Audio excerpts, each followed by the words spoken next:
Hi, Craig Howard here again today. Um, my nose is itching. I got up this morning and I was thinking about a trip that I took a long time ago with a group of kids. I had about 100 kids, and well, yeah, it was fairly long ago. Had about 100 kids, and we're going through an airport on our way to Colorado to a youth conference.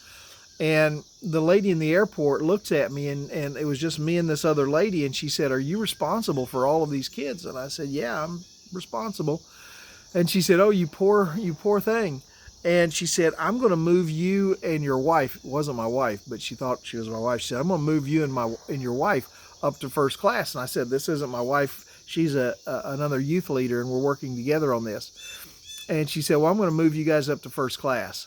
And it's the only time in my life I ever flew first class. Sun's going to come up over the tree and hit me in the eye here in a minute. But we really kind of felt like fish out of water in it, although we enjoyed it. Don't get me wrong. It was, lots of elbow room, and the seating was more comfortable, and the food was great, and, you got people just waiting on you hand and foot. So it was nice. But it made me think about another thing I read about a couple that had flown first class. They had been moved up. They were on standby, and the only two seats that were left were first class, and so the attendant moved them up to first class so they could get them on the flight. They had never been on first class before either. And they kind of looked around. They were looking around to wonder, who else do we think doesn't belong here? And they saw this guy that was getting up and moving around the cabin in his stocking feet. And whenever they brought the little tablecloth that goes over your little tray, he didn't know any better. He took it and tucked it in his shirt. He was constantly looking at the in-flight phone, but not making any calls. It was obvious he didn't belong there.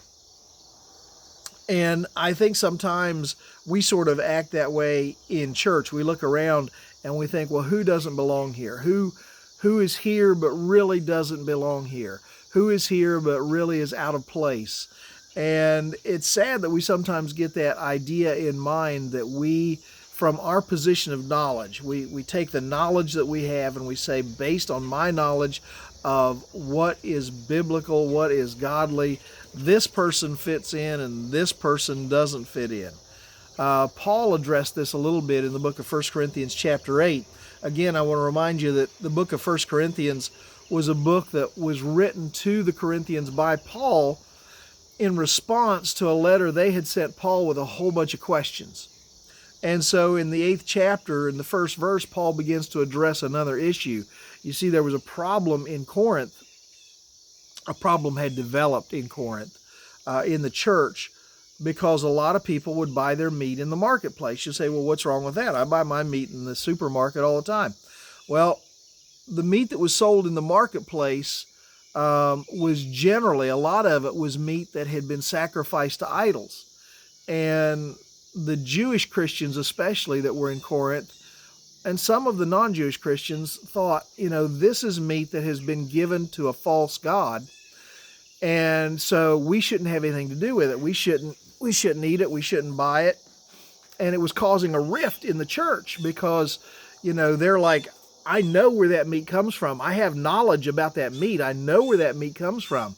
And they're like, they've got the inside thing on this meat. And so they're getting upset with people that buy this meat and eat it because they say that's meat that's unholy. That's meat that's been given to a false god. It's unholy meat. Well, Paul later on told them, look, it's just meat. And he said, if you're somebody who's upset because they're buying that meat, it's just meat. Don't worry about it. That God wasn't alive, so it really wasn't sacrificed to anything but a piece of stone. And to the ones that were buying the meat, he said, look, if you're buying this meat and you know that it's causing somebody to stumble, you have knowledge that it's causing somebody to stumble in their faith, he says, then don't eat the meat. Get some other meat. And so he starts by addressing this in the first verse of Corinthians chapter 8, beginning in verse 1. He says, now concerning your question about food that has been offered to idols, yes, we know that we all have knowledge about this issue. He says, we all know where that meat comes from. We all know what that meat is about. So he said, don't don't act like you have some sort of inside truth about it. But he said, while knowledge makes us feel important, he says, you think it's great because you have this knowledge about where this meat comes from, and it makes you feel big, it makes you feel important. He said it is love that strengthens the church, not knowledge. So he says, but while knowledge makes us feel important, it is love that strengthens the church.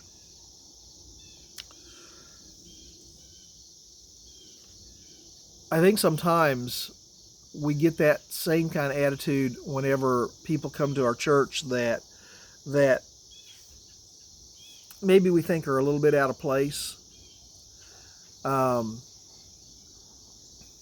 Somebody walks in. There's a man that I really enjoy when he comes. When he comes to our church, he doesn't come very often, and I think he always looks like he feels awkward being there. He wears usually a bandana around his head. He's got long hair, big bushy beard. He looks like he belongs, in a biker gang or something like that. But he's just really a nice man. He's just a good guy. And he doesn't come every Sunday, but sometimes I think people sometimes shy away from him. He's a big guy, and he kind of keeps to himself. And I think sometimes people shy away from him. I always go over and I talk to him, and I tell him how glad I am that he's there. And he always tells me he seems to enjoy being there.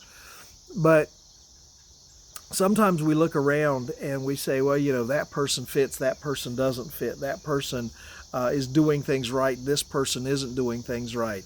You may have some knowledge, and that knowledge about that person's life or that knowledge about who that person is may make you feel superior or may make you feel important. It may make you feel like you've got it all together. But the truth of the matter is, it's much more important that you show that individual God's love than you judge them based on the knowledge that you have about them. It's one thing to know something about somebody.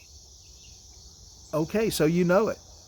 But does that give you a right to condemn them or not be loving towards them, not extend God's love to them? No, under no circumstances. I've spent a lot of time visiting people in prisons and things like that, and I know what those people did to get into that prison, but I always go there with a broken heart, and I always go there trying to find out what I can do to make that person feel loved and to encourage them and to try and lift them up. And that's what we're supposed to do. Not look around the cabin of the airplane and say, I wonder who is out of place here in first class. Just keep in mind, we didn't belong in first class either. I don't belong in first class in God's eyes. There's nothing special about me. There's nothing that should make me feel like I'm something special in God's eyes. I'm also someone that had to be redeemed by the sacrifice of Jesus Christ because I'm a sinner. So as you are going through your day-to-day and as you come in contact with individuals in various situations and in various forms, and as you think about what their lives are like, and regardless of what you may know about them, maybe you happen to be in a job where you're working with people that have made a lot of mistakes and have messed up a lot, and maybe like you're working in some social service or something like that, and you're working with people who have really messed their lives up in one way or another. It's easy for you to feel smug. It's easy for you to feel superior because the knowledge that you have has kept you from going down that path in your life, and you know what they've done. And you think, boy, if they just were as smart as me, if they just had the knowledge that I have.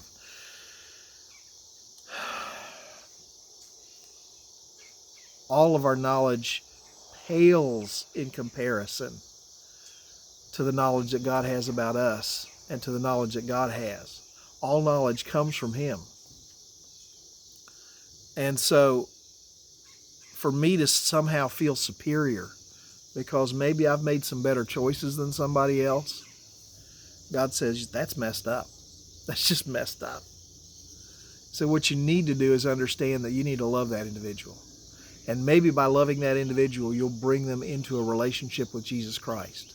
The church is not built on knowledge. God's family, God's kingdom is not built on knowledge. Jesus didn't come to be a great teacher, although He was. He came to lovingly sacrifice himself. God's kingdom is built on the love of God. I want you to think about that as you go through your day-to-day and you're tempted to kind of feel superior about somebody, or the next time you go to church and you look around and you think, what's that person doing here? Boy, that person, I've had people tell me, I'm not going to go to church because there's a person that goes to your church whose life is really messed up, and really they don't belong there any more than anybody, and I'm not going to go to church and sit with somebody whose life is more messed up than my life. I'm living a better life than they are. Why should I go to church if my life's already better than theirs? Wow, is that messed up thinking? The church is built on the love of Christ, on the love of God. Keep that in mind as you go through your day. Well, clock on my thing says the time is up. Gotta go. I hope you have a great day. If you're watching this on YouTube, click subscribe. If you're watching it through some other thing, share it. And I will be back tomorrow to share another thought with you. I hope this is encouragement to you today. I hope your day's filled with blessings. And remember, in the end, God really loves you. I'll talk to you later. God bless. Bye.